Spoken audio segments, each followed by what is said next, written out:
Hey folks, welcome to this week's episode with what I'm going to call like TikTok extraordinaire Amanda. Here's how I've gotten to know her and like just been super impressed.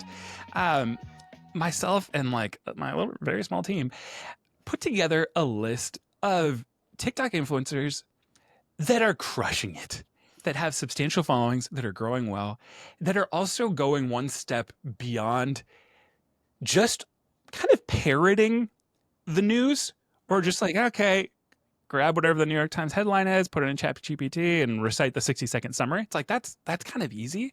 But to actually build a following around like your political hot takes, that takes work. And Amanda's doing it in a way that's just like super winsome. So Amanda, I am really excited to have you on. We're gonna cover a lot, and I'll maybe seed the kind of convo I want to have right now, because Amanda's, yes, TikTok star, but also like historian, has all these really compelling insights. The kind of convo I want to have overarching is really around like whose populism is winning.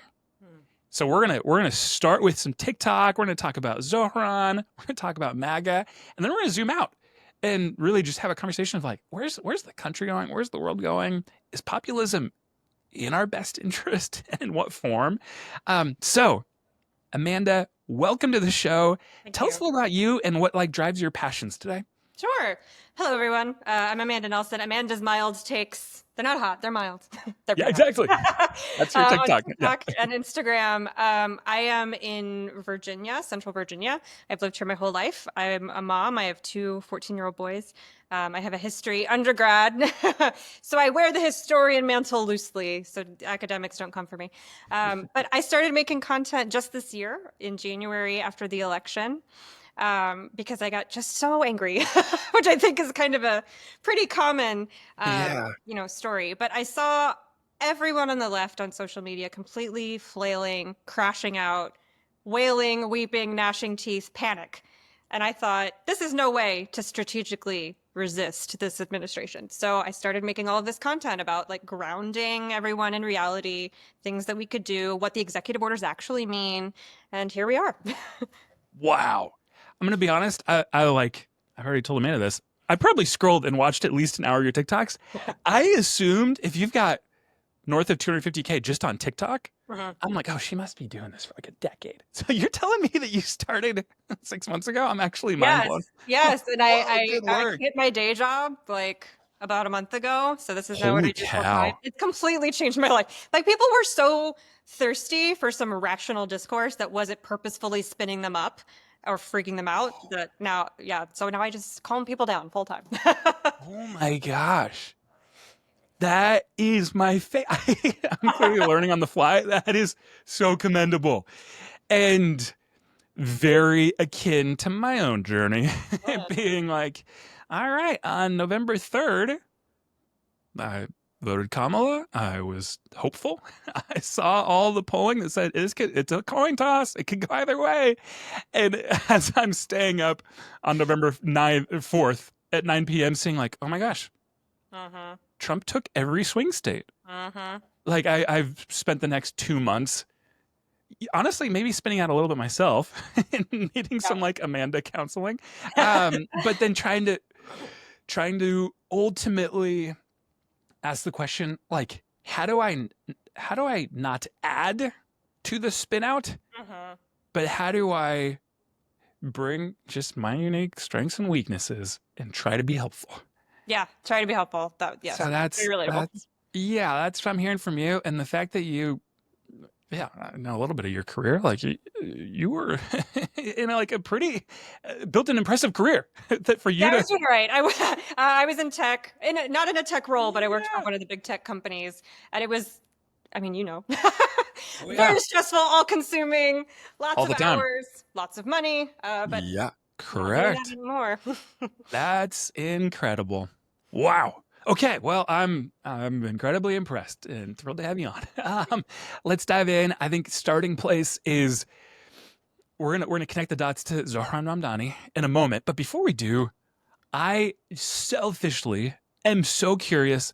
6 months in, what are your takeaways? Like, what have you learned about the TikTok algorithm, about creating a following, about differentiating?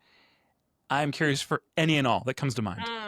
Well, differentiating is something that I've done before, way back when I was fresh out of college. It's the Great Recession.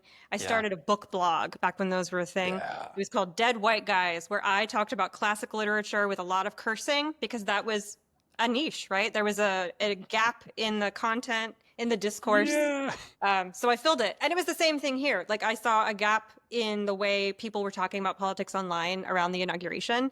And that was that everyone was just freaking out. Everybody was just freaking out universally. Everybody. Or doing the like, here is breaking news, headline, peace out, which doesn't help anyone. Like no one was giving context. No one was talking about times that maybe these things had happened in history before, or helping people understand how we even got here. Like from the journey of American history. So I saw a gap and I filled it. And it's interesting because like, I don't think that I make sense as a TikTok success story. My videos are long, they're all like 3 minutes exactly, Totally. so that I can cut them down and post them on Instagram too. Yeah. And that's not normal for TikTok. So I probably would have a much bigger account if I was doing the short breaking news, blah, blah, blah thing. But that's not what people need. So I think that the takeaway largely is, if you're looking to do something interesting on social media, you have to find a need and fill it, and damn the metrics, like damn the wisdom about what's going to succeed, because sometimes it doesn't matter if you're providing enough value. That's so compelling. Yeah, I think if I were to now zoom out, which I think we're going to hit on this point a couple times throughout the next hour of like, okay, what does Amanda know that Democrats don't? And here's already, I'm going to like start almost lifting up the like, let's place the first flag, which is damn the metrics. I think every Democrat oozes, like they study the metrics too much. Yeah. It's like this one collective ethos that I'm like, the whole party feels like the teacher's pet in the front row that reads every poll obsessively. We do. And then all of a sudden, like I remember the week after one of these early polls came out that like the thing that really matters is the cost of eggs. And at first I was like, the next morning, of course, I wake up and I listen to whatever, Ezra Klein and Pod Save America. And all of a sudden I'm like, okay, all that they talked about was the eggs. But then I now listen over the next week. It's like, okay, Josh Shapiro does a piece and Andy Bashir does a piece. And I'm like, wait, guys, everyone's a little too obsessed. Like it's this, yes, that's a good thing.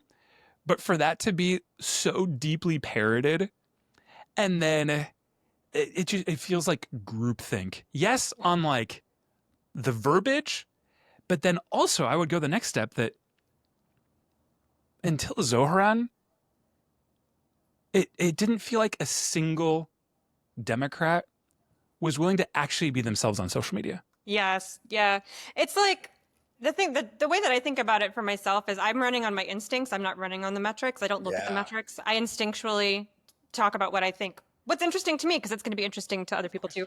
And I think that it's just what you said. It's like this, you know what? I had this issue at work when I worked in tech. I was in marketing, executive marketing. And if you read like thought leadership aimed at executives, it's all exactly the same. It's all, value add, differentiation, innovation. Like bingo, I developed drinking games at work with like the buzzwords that we all use. And it's Amazon does it, Facebook does it. They all do it. Twitter does it. They all say the same exact things because every marketing department and PR department across big tech is full of the same kind of person. College educated millennials, and we all talk the same. We sound the same. And then it's the same for the Democratic Party. Like we are the more educated party now, which is a change. It used to be the Republicans. Now it's us. We are the more educated party. We make more money than Republicans. So we are now this like quite intellectual, nerdy.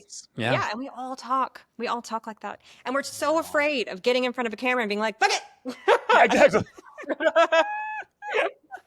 Oh, I agree. Okay. I like this so much. So at first I'm like, is there anybody that actually does that well? And I like, honestly, I just go through the entire list of the the 30 presidential hopefuls that we all know, Right. like the 12 And growing. governors and like a couple of Congress. Like we all know who's signaling. Mhm. And then you like add Rahm Emanuel, who's like clearly trying to jostle for like the king of the hill, and you're like, please not Rahm. Yeah, Oh right. my gosh. So let's just even skip that question because they all suffer from what you just described. So now Mhm. let's get into we are what's the math? 26 days. No. 36 days since Zohran Mm. won the primary. And here's how I'm thinking about it. And then we can riff on this for a while. In March, no one knew his name, basically. Right. In April, all of a sudden, you see this surge in the polls, and it goes to like, whoa, he's only 10 points behind Cuomo, 10 to 15. April, May, he's 3 points behind. End of June, the day, like just days before the vote comes in, he's neck and neck. He wins in an absolute stunning upset. And now here's the crazy part because we've got 36 days behind us. That trajectory has not slowed. That man is not plateauing. It Nope. is the opposite. If He's anything, getting real now. I've been most mind blown because that rate of growth, it's like a startup. It's like, oh my gosh, they're taking off. The rocket ship is like entered the stratosphere. He's still going. He's now no longer neck and neck with Cuomo at all. Depending on the poll, he's upwards of 20 points ahead. That is a landslide. And when Mhm. you do all the different ways of analysis, ranked choice voting, which is how New York does it, every poll he's winning by a huge margin. And now this is my next one that gets really interesting. I try, even though I don't love it, I try to watch like, okay, how is Fox News spinning this? Mm. Like, what's their angle? And so much of what they bring up is the term global intifada, which I'm like, oh, Mhm. gosh, oh, here we go.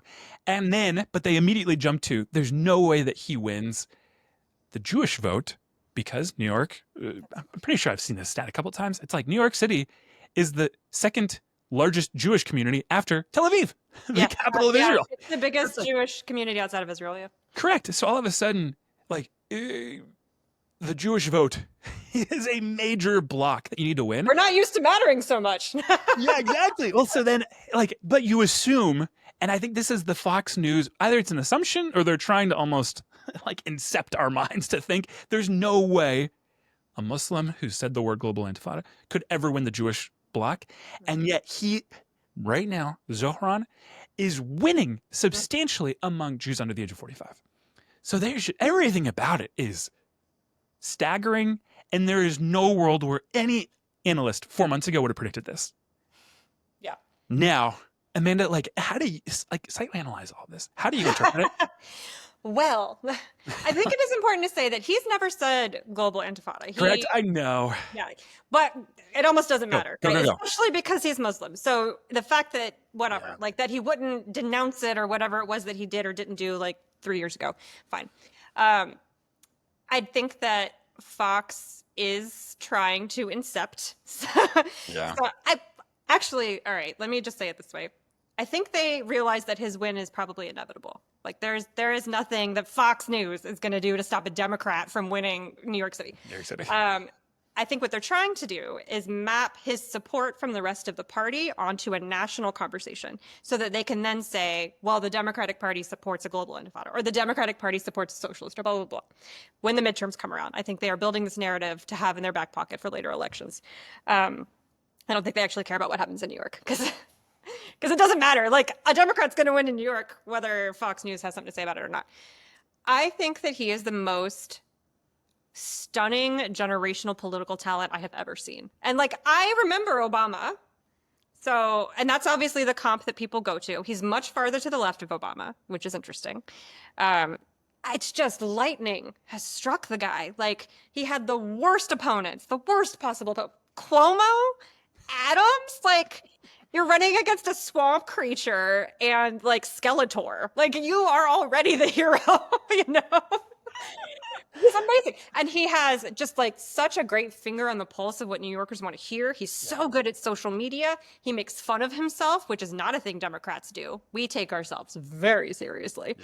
So do Republicans. Like, you're never going to hear Donald Trump make fun of himself a day in his life, but we like take ourselves very seriously. He doesn't do that. The video that he made about going to Africa for his honeymoon, did you see that? No, I need to.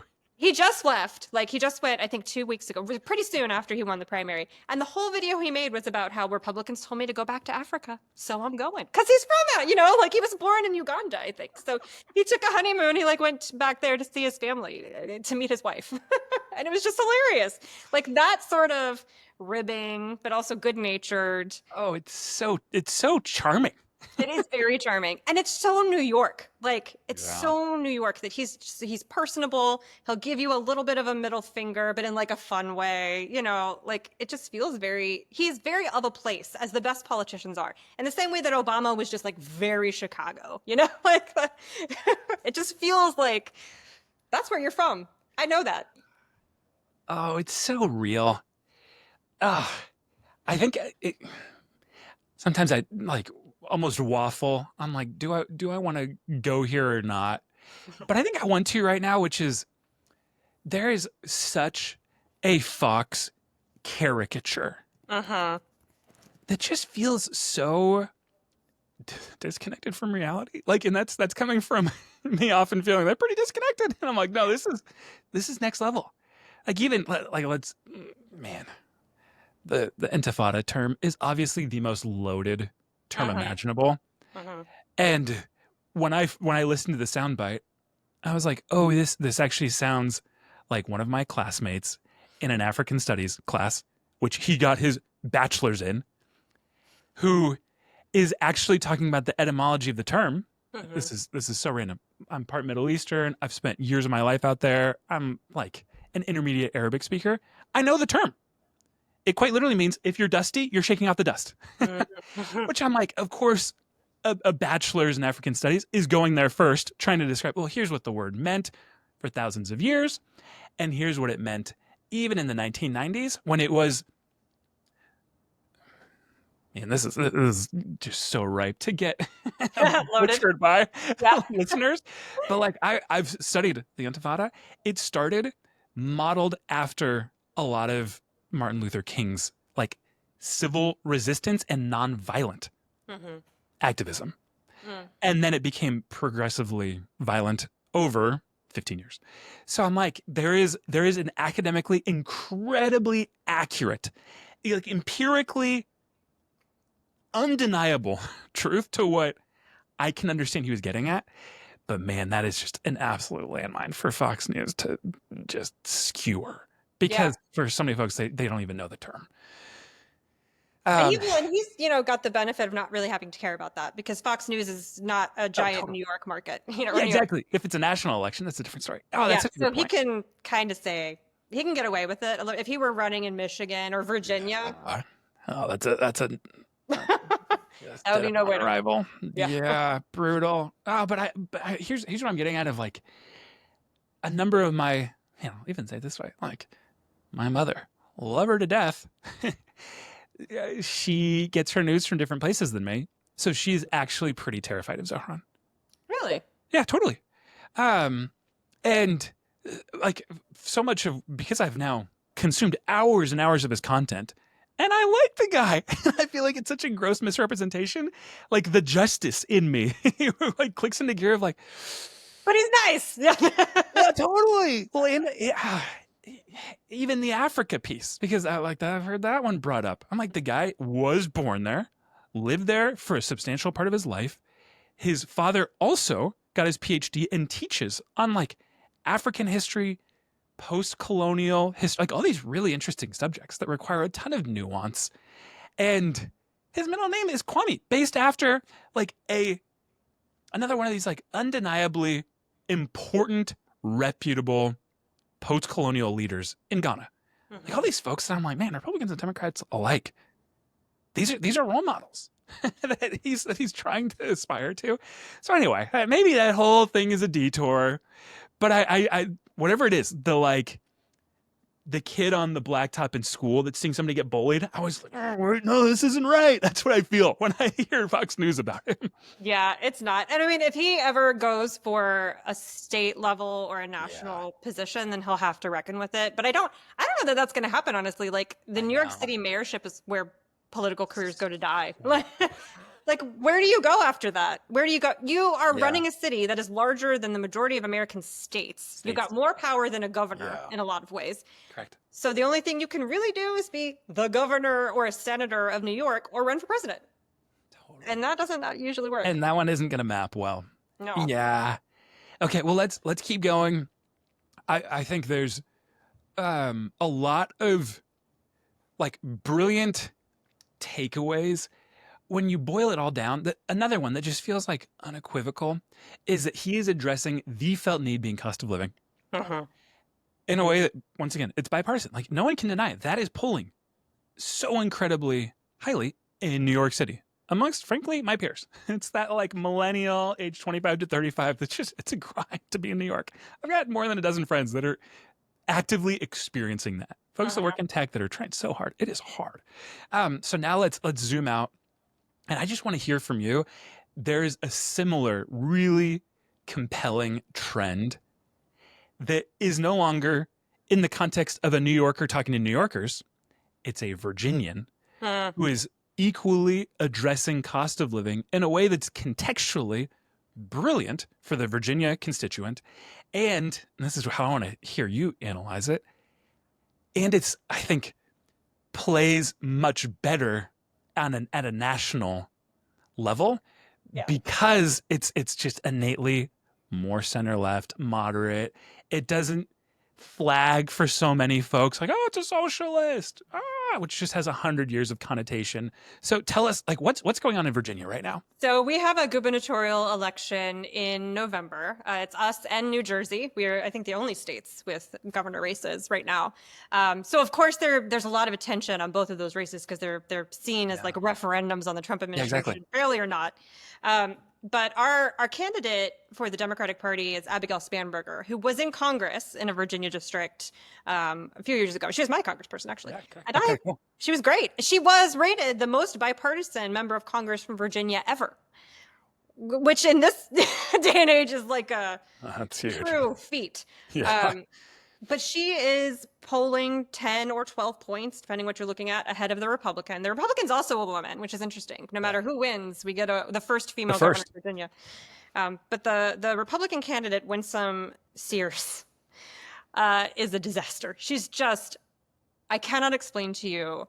I can, and I will explain to you how bad it is. She refuses to fundraise. She always has hated fundraising. She's the lieutenant governor now. She did not like fundraising with Youngkin. She does not really campaign. She doesn't have nearly as much cash on hand as Spanberger has. She's been really cruel to the people in Virginia who've lost their jobs because of the Doge cuts. And remember, we are, Northern Virginia is where the majority of federal employees live. And so huge swaths of Virginians are now unemployed. And she told them, she was just very dismissive about it. Like, who hasn't lost a job? You'll get over it, kind of a thing. And it was like, ma'am, these are big chunks of your constituents. It was really bad. Also, her lieutenant governor, her running mate, is an openly gay man, which the GOP here in the western parts of the state do not appreciate. And neither does she. She won't campaign with him. So that's fun. So it's like a complete nightmare. Also, he's had a bit of a scandal where, like, I think they found he had like a secret Tumblr that was just porn or something like that. I don't remember if it was Tumblr, but something like that. And Youngkin wanted him to drop out. He refused to do it. So there's a lot of drama. It's kind of similar to the Mamdani race, where like Spanberger just has a perfect storm of an idiot running against her. So focused on self-sabotage. Yes. And it's really a Spanberger's race to lose. And she's very much more to the center than Mamdani is. She's former CIA. Yeah. She worked for like the post office for a while in a law enforcement capacity. And her policies are very, just like his are very crafted for the specific problems Virginia has. Like she has energy policies that are a lot about our wind farms that are offshore because we have we're a coast, right? So we have these new wind farms that we've put in for green energy production to lower energy costs. So she runs on that a lot. She has whole platform planks about agriculture in Virginia and her like combating tariffs in order to open up new markets to the farmers in Virginia. Not a thing Mamdani super cares about probably in New York City. But you're not going to get like, and the buses should be free out of Abigail Spanberger. That's not coming. She doesn't have any platform planks about taxing the couple of billionaires who live here to pay for childcare. Like that's not, and she's not going to kind of touch any of that stuff. So she's very similar to him in the way that she's running kind of a place, which is what we need more of. You know, this is a little bit of a swerve, but I do this series on social media called Choose Your Fighter every week where I am spotlighting somebody who is running in a local race, like a city council or school board, to flip a seat from red to blue. So I'm spotlighting these really, really small races. And the most successful people that I've talked to are the ones who ignore what's going on at a national level and only talk about roads, schools, libraries, healthcare. Like, and that is what she's doing. She's not ignoring the president because it's, you know, we live in Virginia, so we're too close to DC. But mostly she wants to talk about reproductive rights in Virginia, healthcare in Virginia, prices for Virginians. That's it. And I love it. I'm obsessed with her. Wow. Oh, you are quickly convincing me that I am obsessed. Move to Virginia and vote for Abigail. I know. I'll swing over for a couple months. Yeah. I think like another way that I'm so intrigued and hopeful is I have like consistently seen Democratic governors in swing states have like line of sight to build a platform that can work on the national stage. And I think just I remember these stats that Glenn Youngkin, who it's one of these funny ones that I'm like only 1 degree away from him in multiple different relationships because he's a private equity guy. Yeah. Big. I think he was, if I remember his story correctly, he was the heir apparent at Carlyle, which is like in my world, like one of the big ones. David Rubenstein's the founder, one of the founders. Big PE shop out of Washington, D.C. So he comes from like honestly as elite of an ilk as you can. And I don't know if he's actually a billionaire, but I'm sure he's close. And Glenn, though, Youngkin, the kind of platform that he built is still differentiated from Trump in a handful of ways. I'd be curious what your like local take would be. But how that distills out is that their polling is totally different. Even though they both are on the Republican ticket, Glenn, from what I've seen, always has been hovering in this 50-ish range approval rating, only 40% disapproval, where Trump, the other Republican on the ticket, has a 40% approval, 55% disapproval in Virginia, which is this really telling like kind of data point that Virginia can be either like the birthplace or a bellwether for moderates on both sides of the continuum to steer the national conversation in a way that I'm now coming to believe you and I see similarly. Like it is moderate, intelligent solutions that are in our country's best interest and are best at refuting the mega like platform over the next decade. Yeah, Youngkin's an interesting case because he's definitely going to run for president. Totally. He's already been to Iowa. You know, he's got like 6 months left in office. He doesn't care anymore. Yeah, totally. He's tapping out. He's got yes, he's done. He's done. And he knows that Winsom's not going to win, so he's not really helping her at all. But the best thing for a Republican governor in a swing state is a democratically controlled House, which is what he has. The Democrats control the House and the Senate in Virginia on the state level, so he can't pass fuck all. Yeah, totally. So he has no opportunities to shoot himself in the foot. And he signs that legislation they send him like a good little boy. Because, like, what are you going to do? You know, we have to pass a budget. Like, Virginia requires that our budget be balanced. Yeah. So there's only so much crazy stuff he can try to push through. He'll veto bills that he's sent occasionally, but he's not trying to make waves here. But it's the same in a lot of states that are swing states that have Republican governors. They have democratically controlled houses, and that puts a check on how far they can go. Yeah. So their popularity never really moves because they're not getting anything done. Which in Virginia we love. Do less. Do less. We want to forget you exist. Which most people Totally. don't Get out of because our way. forgettable. Glenn Youngkin is so forgettable. But Abigail is interesting. And you know who else is an interesting case that reminds me of this is Jeff Jackson. Are you familiar with him? A little bit. I Yeah. follow him on TikTok. Yes. And that's what he is. When we Yeah. were talking at the opening about Democrats who were actually good at authentic social media, he's Totally. the only one that I Okay, can I think of. completely agree. Is he AG now? I'm trying to remember what his role is. Yes, he was in Congress and Yeah. then he got gerrymandered out. Yeah. Specifically, they gerrymandered North Carolina to get him out of Congress. No way. Yes, so he ran for attorney general and won, and he's absolutely going to be their governor soon. Like whenever he decides that that's what he wants to do, Just that's going to happen. Oh, that's so good.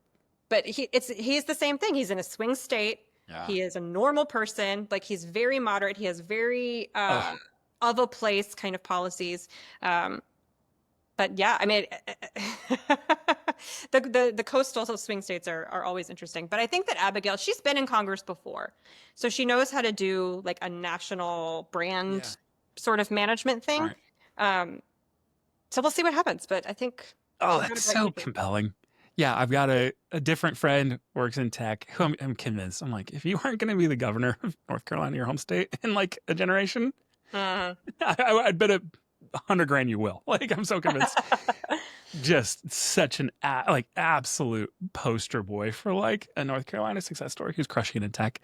He knows Jeff Jackson well and has like helped fundraise for him, all these different cool points. And so he's the one that turned me on to him. And he helped me understand, because I'm 90% sure, isn't Jeff a moderate Democrat? Yeah. Not Republican. Yeah. Yeah, he's a Democrat. And so he brought this up, I don't know, 2-3 years ago, my buddy, of like, man, a Democrat in North Carolina is a Democrat that you want on the national stage. Mm-hmm. Yeah. Because they're tethered to a different kind of constituency that just kind of requires a very different profile than like a Democrat from when we were living in San Francisco, someone in that district. Yeah. So yeah, I mean, it's like the whole conversation that we're having now about Mamdani, to bring it back to that, is like, can those policies map onto a national stage? Because people are so dissatisfied with Trump and his polling is so bad that we see somebody in the party succeeding somewhere and we're like, oh, just do that, take that and put it on the national stage. I don't think that is effective. I mean, it's certainly effective in New York, in New York City, and his policies are, and there's a ton that we should be learning from him. But the kind of Democrat who can win on the national stage, I think, is not Mamdani, at least not right now, because since 2016, only 25% of the country identifies as liberal. 25%. The majority of like, it's 37% conservative, 34% moderate, 25% liberal. So you're always chasing that 34% moderate. That's it. Because the liberals are going to vote for the Democrat no matter who it is. The Republicans are going to vote for the Republican no matter who it is. You're chasing the moderates in the country, especially the moderates in the swing states. And like, that's why we keep hearing people like Pete Buttigieg, who was on a podcast just this morning talking about this. In Michigan, free buses aren't going to fly. We make cars here. So like, it's not the literal lift and shift of the policy from a self-described democratic socialist, which I don't think is bad. I think that's great. Oh, totally. It's the messaging and the dedication to his community. Like, that is the thing that people love about him, and that I think Abigail's really good at. Jeff Jackson's super good at it. Gavin Newsom is trying, but I don't trust him. So there's that. Just to talk about your governor. You and 2/3 of other Americans, if not more. Bless.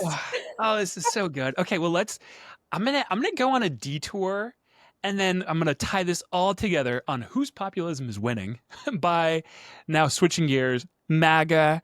And since I recorded last week, the story, you could call it like the storm of the Epstein scandal has seemingly not lost an ounce of fervor, even though Trump and his cronies have convinced all the pundits to somehow stop talking about it, which is mind-boggling.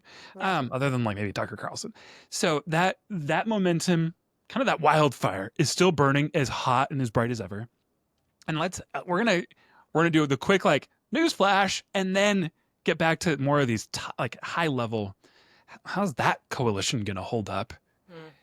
And how is their populism performing? But newsflash, middle of the show, let's cover like the two things. I think the first one is like Washington Post poll just came out of these kinds of conspiracy theories. Right now, the Epstein scandal is ranking astronomically higher on the attention Americans are spending on it, and the Americans who like say this is of utter importance. And the last one that's really compelling is that less than 20% of Americans approve of how Trump and his administration is handling it. So there's just this huge opening, which is then why you see a lot of Democrats trying to jump on the bandwagon, even if they never touched a conspiracy theory in the I last smell blood in the water, years. man. Oh, exactly. So they're diving in. So now here's the two things that are updates since last week. The first one we're gonna do both like Virginia Goffrey and Ghislaine, which are just insane. Like every time I catch up on a new headline, I'm like, this can't be real. This feels like a movie. So here's the first one. Not much of a conspiracy theorist. So when I would try to read like, okay, what's going on here? I read about Virginia Goffrey years ago to understand here's the most outspoken activist who, like, it has been proven was the victim of the most like egregious evils. And it's the playbook that Jeff Epstein and Ghislaine Maxwell, they just preyed on the most vulnerable. So here's a young girl from Florida, parents divorce, abuse. She ran away from home. She had the hardest like childhood that just naturally, I've got a baby girl for the first time, 15 months old. Like my empathy to know this woman's like childhood just takes me to another place of like, oh, such a vulnerable person who then is the courageous like activist that in multiple court cases was the one that like directly proved a lot of the worst accusations about Epstein. She's the kind of the whistleblower about Prince Andrew. Yeah. She's the centerpiece in that whole narrative. He ended up kind of signing off on some crazy settlement. He donated all this money to her charity. And now here's how I've experienced the storyline. I saw all these headlines and I'm like, oh, for how hard your life has been for you to be this courageous is so commendable. And now you're trying to just live your life, married, 3 kids. You moved to Australia. Like I only assume it's like to get out of Dodge. And now here's where the story only gets worse. In April of this year, she commits suicide. So all of a sudden I'm like, oh, when I read that, I started tearing up. So I'm like, just a victim of, yes, the worst abuses, but then the justice system, like letting her down again and again. And now enter in my shock, my utter, like, honestly, like disgust. When I hear in his like Air Force One little press briefing 3 days ago, Trump say, oh, she worked at Mar-a-Lago at the massage parlor as a minor, and Jeff Epstein stole her from me. That word stole already is like you say stole about property. Like that alone is a huge red flag. And that's the reason that you and Jeff broke up, because he was stealing staff, young girls from you. Like what are you implying here? So anyway, that's the first one that I just, when that happened, I'm a pretty even-keeled guy. I got angry again. I'm like, you've got to be kidding. So let's just dwell there, and then we're gonna go to Ghislaine next because there's so much news. Like, how do you process just that one to start? Well, the way that he presented it is like, yeah, it's no big deal. He stole the stuff from me, and then I never talked to him again. Is false. He continued, like, that timeline is not real. He continued to associate with Epstein for like 2 more years after that before they had whatever falling out they had, if that's real. Yeah, exactly. I find it so hard. I'm not a conspiracy theorist at all. I resist conspiracy theories to the bitter end, probably sometimes to my detriment, because like mathematically they don't make sense. People are not good at keeping secrets. None of that, whatever. I'm but with this you. one, What else could it be? Like there is just no other rational explanation except that Donald Trump is like in these files. He participated in the abuse of these people, and or at the very least, with this girl, didn't care that a minor child was taken from him by someone he knew was trafficking minor children. Like, Yeah. how stupid At a minimum. either are you, or do you think we are, or maybe both? Like there's just no. And the way that he had, here's the thing I don't understand about it actually, is knowing what he knows about what he has done to these children and these girls. I don't understand why he campaigned on it so hard. Like, he knew. He knew what was in these documents, most likely. He knows that he's been on the plane. He knows there were pictures. He knows he invited Epstein to his wedding. Like, none of that is, unless he has much worse dementia than we're being led to believe. He knows all of that is real. And he still campaigned on Correct. releasing all of this information. That's the thing that I'm like, this just doesn't make any sense. Like, what possible outcome did you think was going to happen? Like, he created this rabid base that only cares about this one thing on purpose to win an election, and then is seemingly very surprised when they're like, no, we still care about this thing. Yeah, we haven't forgotten. Yeah. Oh, like, let me remind you that you hired the 2 top conspiracy theorists to run the FBI, who their entire career is built around this conspiracy theory. This whole thing, this one thing. Like, I'm like, why'd you hire them? Like, not only did you fan the flames of the crisis, you brought in the all-star team to expose the exact conspiracy theory that you couldn't be more implicated in. Yeah. Just every time I go there, I'm like, what? Am I missing something? Like, am I crazy? He's never experienced a consequence. Yeah, before. correct. Exactly. So he thinks that, like, this is just another thing where I'm not going to experience a consequence. And it does not look like that's going to be the case, actually. It doesn't look like it. Oh, I agree. Okay, so now I'm gonna do the only other news flash. What else has occurred in the last week? Because this is so mind-boggling, and it feels silly to even try to skip this. I'm gonna rattle this off, and we'll keep going. So, Ghislaine Maxwell, who at this point I feel like everyone on Earth probably knows who that is, but it's like the trafficking crony and partner to Jeff Epstein. Here's the timeline that has occurred since we last recorded. Maxwell met with the Deputy Attorney General for the United States, Todd Blanche, for 2 days, 9 hours, under this clause that's called limited immunity, meaning like whatever she says can't be used against her, basically, answering questions on what all that they reported is like 100 different individuals. So like, there's no way that Trump wasn't one of the 100. And then while that is going on, Trump and another one of his like Air Force One little chats with reporters, when asked about it, on the record said, oh, yes, I am allowed to pardon Maxwell, but I'm not thinking about it. Mm-hmm. And then immediately, what does Maxwell's lawyer say? Which it feels like these are all just like in open air conversations or signals to then the lawyer of Ghislaine saying, great, we are interested and hopeful for clemency. So you're like, you guys having this conversation out in the open? Like, what is going on?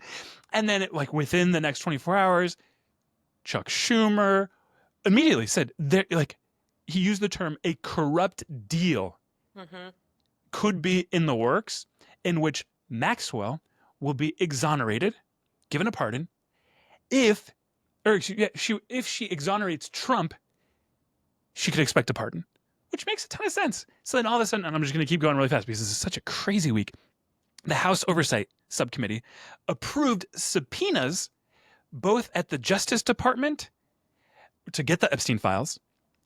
And then the next one, an interesting part, there's 3 Republicans voted with the Democrats. So even that's like, oh my gosh, what's going on? Is this whole thing falling up? Is this House of Cards finally starting to crash in? And then 2 Democratic senators, Durbin and Whitehouse, delivered a joint letter to the interviewer, Todd Blanche, saying, we need all the transcripts, recordings from the meeting, an explanation of why she was interviewed only with you, where best practices, there should be a line of other prosecutors. It should all be open, and assurances that there was no talk of a pardon. So it's this, like, if this was in a movie, I would call it too unbelievable. Like, I would check out. So I'm like, there's just no way, I no longer believe this is possible. This is just in the last week. So back to you, like, what are you doing with all this? That's how I feel. That like, surely this can't be happening. Is how I feel about everything that he's trying to use as a distraction from it. Like when it first broke and he started doing like, we're gonna put cane sugar in Coke, you know, like let's talk about that, you know, and you know, I have cankles. Ah, look over here at my cankles. It's That whole shiny. thing, like, there's no way that this president, who just a few weeks ago released his health records and he was the healthiest he's ever been, 6'3", 180 pounds, babe, I know. you He know, sounded like an NFL tight I end. know, right? Totally perfect. Suddenly, I have a vein problem. Please look over here at my veins. Just the most ridiculous. And now suddenly Obama is a traitor, and we're going to Yeah. talk about Obama and like Tulsi's back out on TV, even though he's super mad at her. Tulsi's back out on TV Yep. talking about I've got proof in Russia and blah, blah, blah. And it just is like this jazz hands. That's all I can think about is like jazz hands, jazz hands. Look away, look away. And it was at first it was such an unforced error to begin with. The whole thing was such an Everything. unforced error. The handling of it was bungled from top to tail. He has no control over the people in his White House, which is not normal for him. He usually has pretty tight control over them. And this past week has just been more of that. It's like he cannot make a correct decision about how to handle this for some reason. And it almost feels like he's doing it on purpose. And I can't figure out why. Like, surely you cannot, because the man has good political instincts. I think he's dumb and evil, but like he knows how to work a political machine, and he seems to have completely forgotten everything he knows about how to wiggle out of something in the past 2 weeks. It's mind-boggling to me. Oh, it's funny that my mind harkens back. I read a bio from one of Bill Clinton's like advisors that knew him really well, and his analysis in this book that was like a New York Times bestseller is that Clinton, in his subconscious, committed all the moral failings that he did to manufacture a crisis because there weren't other big enough crises in his life and that his presidency was otherwise too easy, which is like such an insane way to like That's like so Freudian and weird. And as I read it, I was like, I don't know. I don't buy it. I think Maybe he's just kind of a jerk. Maybe. Yeah, maybe he's just kind of a bad dude that was used to getting away with stuff. Yeah. And had a history of a lot of really nasty sexual Questionable behavior. Yeah. Yeah, totally. So I'm not actually saying I like take stock in it, but it feels that way. Of like Trump, you've got the presidency, the House, the Senate. No one on the right has any cojones to talk up to you at all. Like, what are you doing? Like, this just feels like self-emulation in front of us. Mm-hmm. And like, I agree. Dumb and evil, yes. But like, this just feels like I'm watching, I don't know, like Kobe Bryant forget how to like make a free throw or like a layup. I'm like, what are you doing? Like, is this you're aging? Like, what am I experiencing right now? Because this all feels like back to the basics and you can't get a single thing right. I think he does actually have a little bit of like maybe early onset dementia. I think that's true. And you watch him talk, especially when you compare it to like clips from 2016 where he was so much more with it. He's lost the plot like a pretty good amount. Thoroughly. And so I do think that he is genuinely like confused about why we're still talking about this, or he doesn't know maybe what year it is, or he doesn't understand. Like, isn't he dead? Why does anyone still care? Like he does. I think that confusion is genuine. But I don't think that it's because he's innocent. I think it's because he doesn't know what's happening anymore.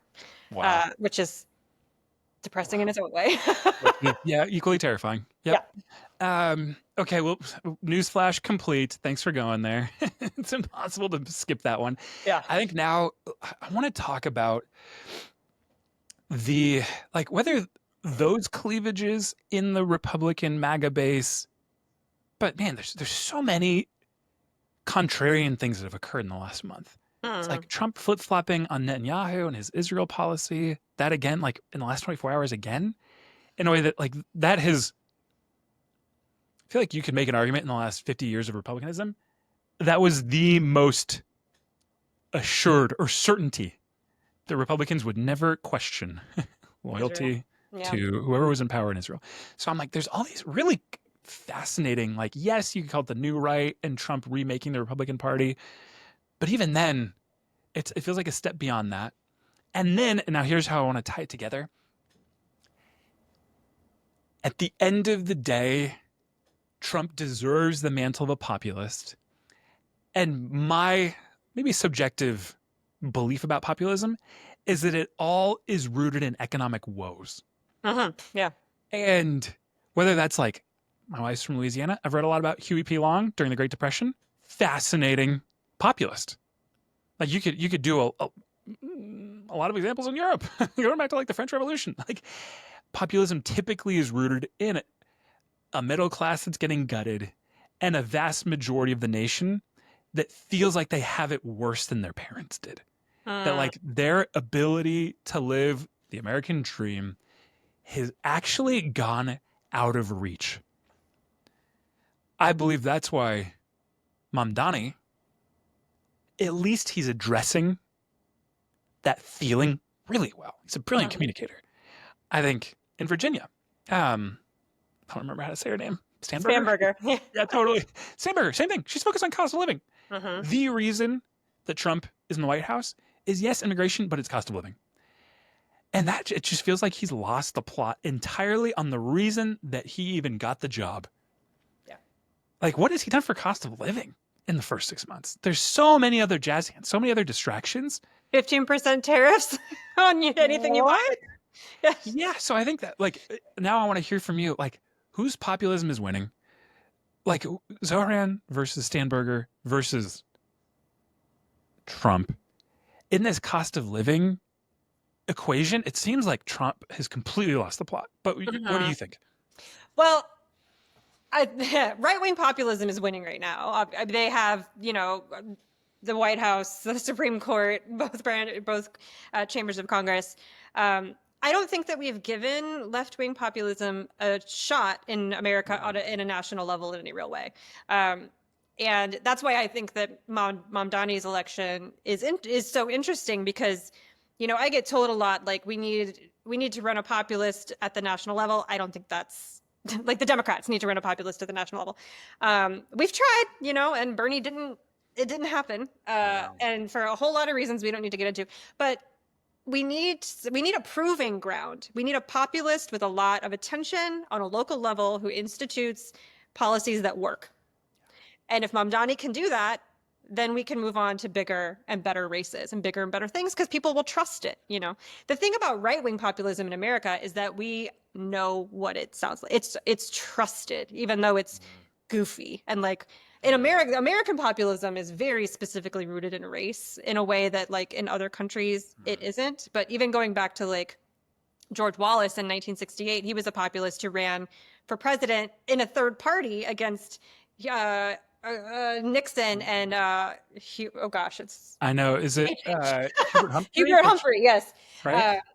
And he came close to swinging that race to the House because he took so many. He won almost all the Deep South, 15% of the popular vote, and he ran on economic woes caused by Black people. Yeah, correct. That's what he ran on. Deep segregation. And Trump is ran on economic woes caused by brown people coming from the southern border. It's just the same story, and people I think find maybe not comfort isn't the right word, but they know that tale. They know it. They know that tale. We don't know the left-wing populist tale in America. We're not Scandinavia. We've not done any of that stuff yet, and we don't really trust Europe. We're all a little Ron Swanson-y about it. Like Europe, I don't know,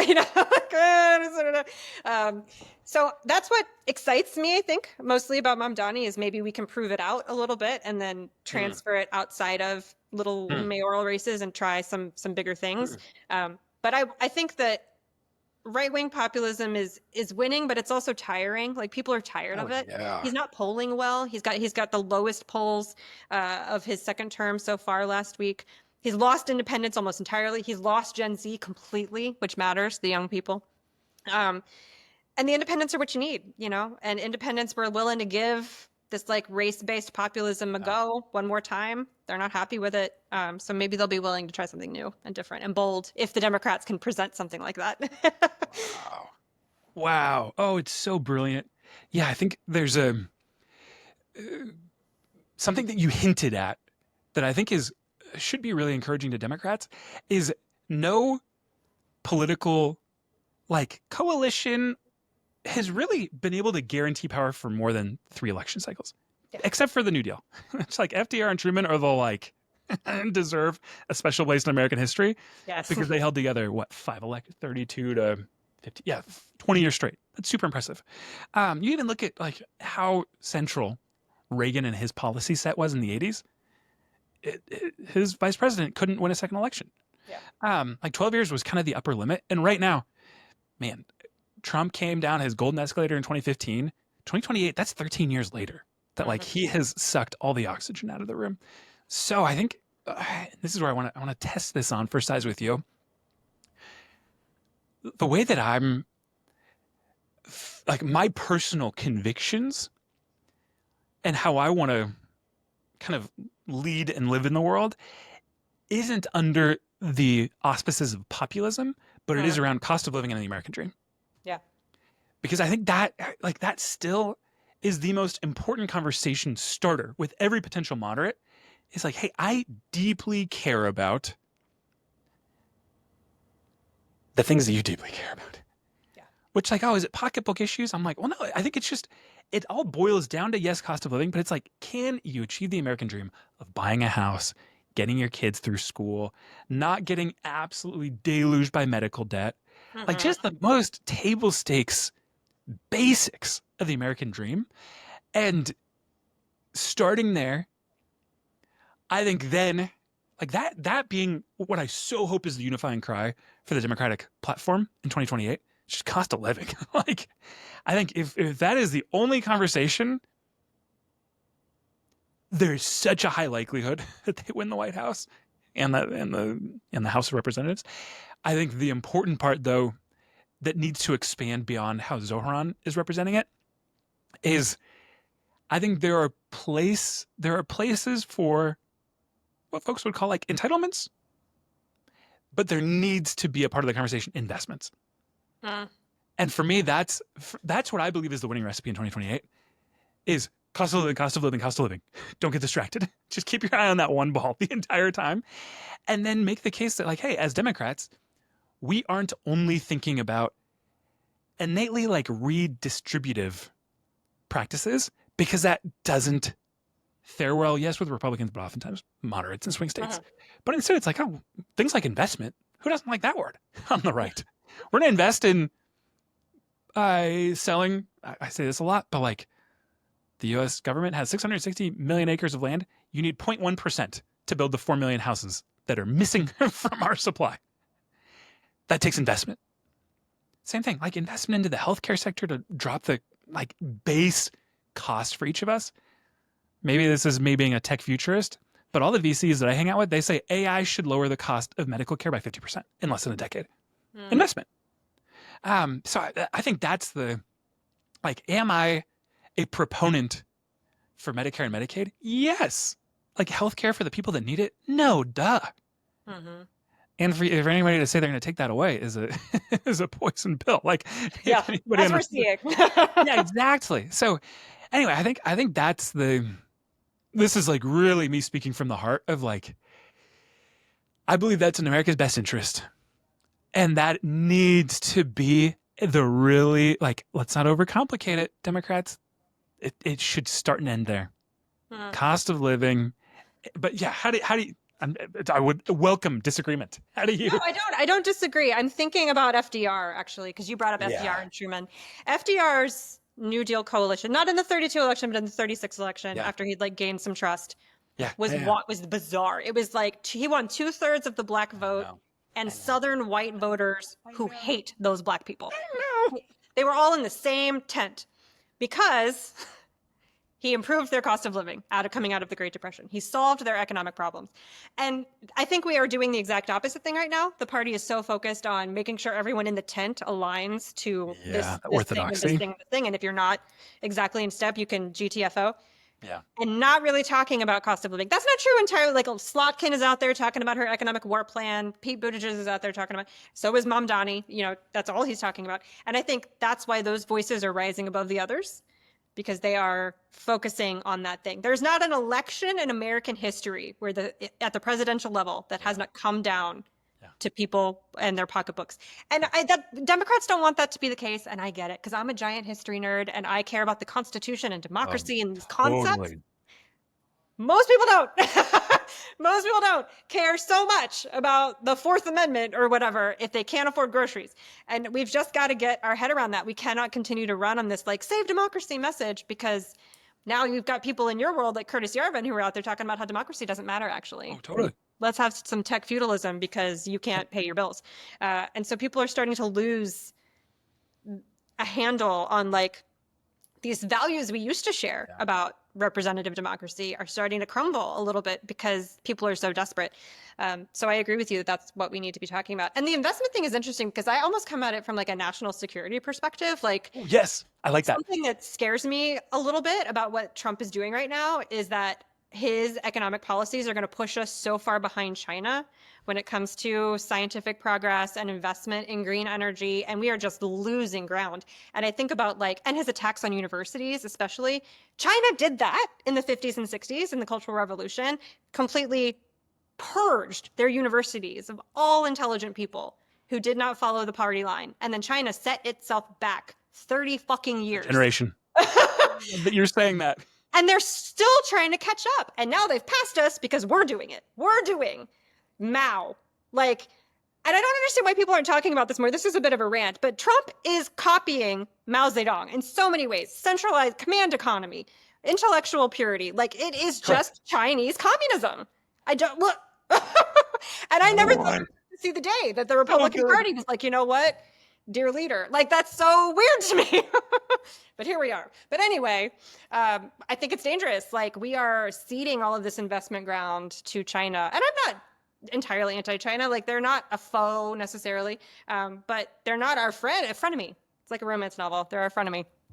And we're falling so far behind. So I agree that investment is important. I don't have enough of like techno-futurist stuff to have a thought about that, but it's from a national security perspective. I think it's important. Oh, man. And everything you just said just gets me riled up. Mao Zedong, yes. Revolution. Oh, like I study that stuff so carefully because it couldn't be more important. Yeah. It couldn't be more important. And at the exact, I think just because I so deeply just stamp of approval, everything you just said. Oh, I feel it in my bones. It's even more contrasted because I read about and follow China really closely. Like we've got employees there, we've got sales there. It's a complicated but ever important economy that affects my livelihood as a business owner. What a terrifying contrast that when we are gutting any intelligent investment into the critical, not just like economic sectors, the building blocks of our national security for the next 50 to 100 years, we're self-sabotaging left, right, and center. And the contrast, though, is Xi Jinping, who as a rival, I'll skip all of my commentary. He's effective in implementing the whole of China plan. I'm using air quotes for the folks that are just listening. That is the terminology around, in the US, what we would call the largest scale, most aggressive industrial policy imaginable. Not tariffs in the slightest.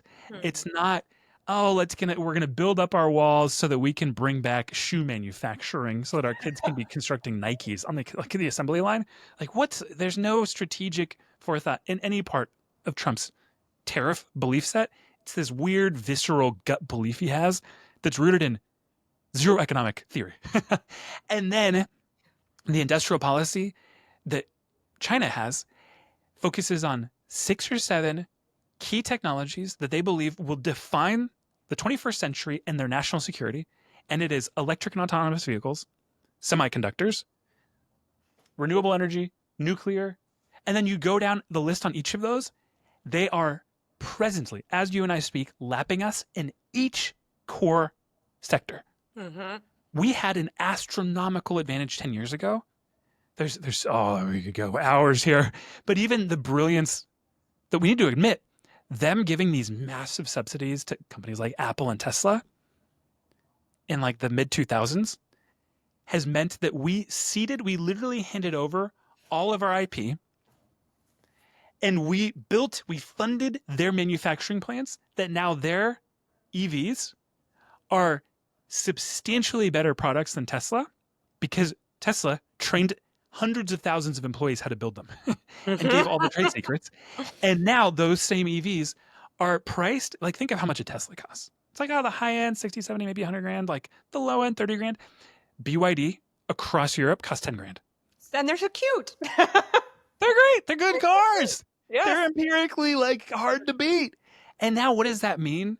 It's another core industry that, man, maybe EVs doesn't even feel critical to our national security. AI, semiconductors, Batteries chipset, are like those batteries are. that's exactly it. The computers inside are what matter. Yeah. It's the same technology that is going to define drones in the next military conflict. It is, these are the building blocks of the 21st century. We have no internal plan. Instead, we're so focused on self-sabotage that no one knows up from down. And China is a well-oiled machine hitting top speed, like maximum velocity. And you know what's funny about that? I mean, it's not funny, but I do these weekly deep dives into Project 2025 for people, because who wants to read that? It's 900 fucking pages. I know. I've read it 3 times. So, and Yeah. every chapter of Project 2025 is about, dismantling bureaucracy, blah, blah, blah, blah. But every agency plan includes removing investment in scientific research, every single one. So like the EPA chapter, the Project 2025 calls for specifically dismantling the scientific arm of the EPA, which the administration just did last week. The project about, or the chapter about nuclear power is about removing public investment into nuclear research and leaving it all to the private sector, maybe with no regulation.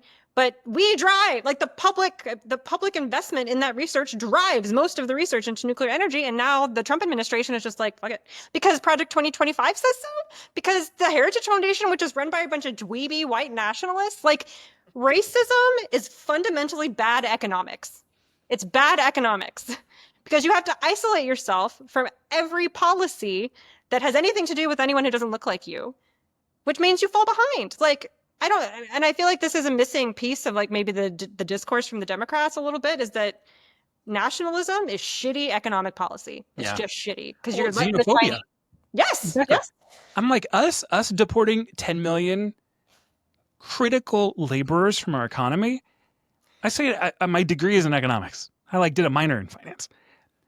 There is no more self-destructive move than removing when you're at maximum employment. Like, we have historically low unemployment. To remove 10 million critical workers from all the sectors that you can imagine.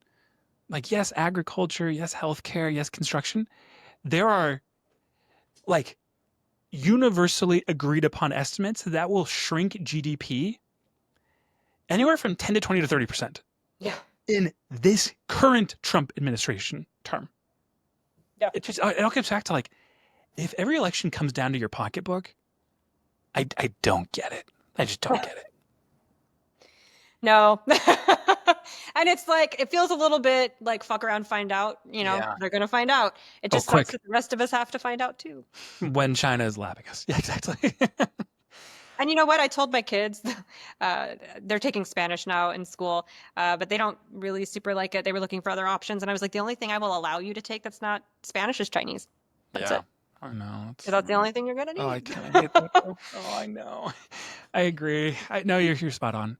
Amanda, we're well over an hour. I could keep going for another hour too. This is such a blast. I have enjoyed every part of this conversation. You're a brilliant communicator, and I agree with your brain on pretty much everything you said. So thank you. I like to end this way. Like, final word goes to you. It could be anything. Either a point that you haven't made yet, how people can follow you, anything like that. I think that my last point would probably be, if this pisses you off, if all of this pisses you off, go run for something, please. Yeah. We need intelligent, younger, under 80. Octogenarians. Yep. Yes, people to run for local elections, especially because that is where liberal policies bloom. Well said. That's the final word. I couldn't agree more. Amanda, thank you. This has been a treat. And for everyone else, we'll see you next week.